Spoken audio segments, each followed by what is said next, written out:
Good news, after 4 months of charging on a 3-pin plug, moving house, we have a Zappi charger. And here it is. So it arrived last week. Will Davey, electrician. So quite a good job. Goes all the way down there, up through the wall and into the consumer unit. There's a spare fuse space. So really good. So it's not charging at the moment. The app's pretty good as well. Cable all the way down here into the car. 7.4 kilowatts charging speed. That's about 3 times faster than the 2 kilowatts I was getting on the 3-pin plug. So yeah, really brilliant. Very pleased with it. About, how much was it? About 820, I think it was. It's fully fitted. It's with the 350 grant, presumably. He does all that. Haven't been billed yet. He says it'll take a while to get through. But yeah, really pleased with it. I wanted black because it fits quite nicely on the gap there with the renovation of the property. Why did I go for Zappi? Well, eventually we'll quite like to get solar panels. So on that barn over there is predominantly south facing. Maybe we'll get solar panels. So I wanted to future-proof it for that reason. And on the forum, a member of Facebook, UK Tesla Owners Club, the Zappi came up pretty good, along with the PodPoint. PodPoint, no integration for Zappi as far as I know. And also with this one, there's no need for an external earth rod.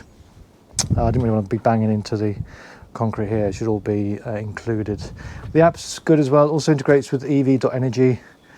So EV.Energy, you get 1 point for every 10 kilowatts used charge, and when you get 20 kilowatts you get a £5 Amazon voucher. So after a bit of fiddling around with the app, I can now charge with the Zappi and get the points for Amazon voucher.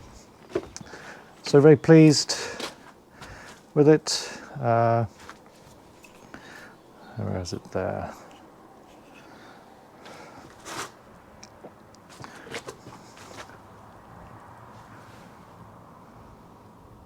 There. Very pleased with it. Took about 3 hours to fit. Lead-in time was quite long, so after contacting loads of suppliers here in West Wales, a lot didn't get back, some did. Quite a big difference in price between some of them. So shop around, I'd say, for the best deal, and they'll deal with all the paperwork and send that back to me. And something else to tell you, charging, they commissioned it, fixed it all, integrates with solar power, and yeah, it just seems kind of really good. The app seems fairly intuitive, and when we get solar panels, we can charge the car through solar power, which would be nice through the sunlight. It's quite a sunny day today, March, whatever it is, 14th today, so quite a lot of sunshine coming. So we get solar panels, that'd be good because that'll charge up the car. And it works really well. So I put it on between 12:30 and 4:30. We're not on the Octopus Go rate yet. So I actually did the switch to Octopus Go, or at least put that in motion before actually getting the chargers. I just said I had a charger already when I didn't, but because I knew that the Western Power Distribution is our local network provider for power, I knew they'd take a long time to get back. And then we've got a date for that 5th of April for the smart meter to go in. So that's all worked quite well. Got the charger fitted after arranging the date for the smart meter. Probably wouldn't recommend that, but just the way it happened worked quite well. So between 12:30 and 4:30, you can get, I think it's got up to 7.5p per hour for charging, rather than it used to be 5p per hour. So you can charge for 4 hours overnight from 12:30.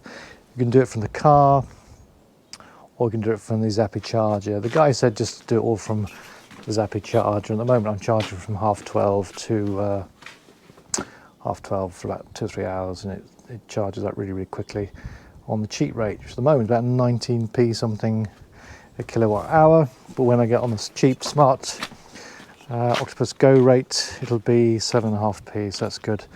Well worth doing. I didn't want to get a smart charge, didn't want to get a EV charger at our old house, because obviously we were moving and it's quite a lot of big expense for if we're not going to be there. So there we go. At last, we have a nice smart charger. Excuse the mess at the back, and we'll get that all nicely fixed in with the smart meter when Western Power Distribution decide to come and fix it, 5th of April. So a little update. First sunny day in about 2 months. It's great. So I think that's it for now. Thank you for watching, and I'll see you in the next video.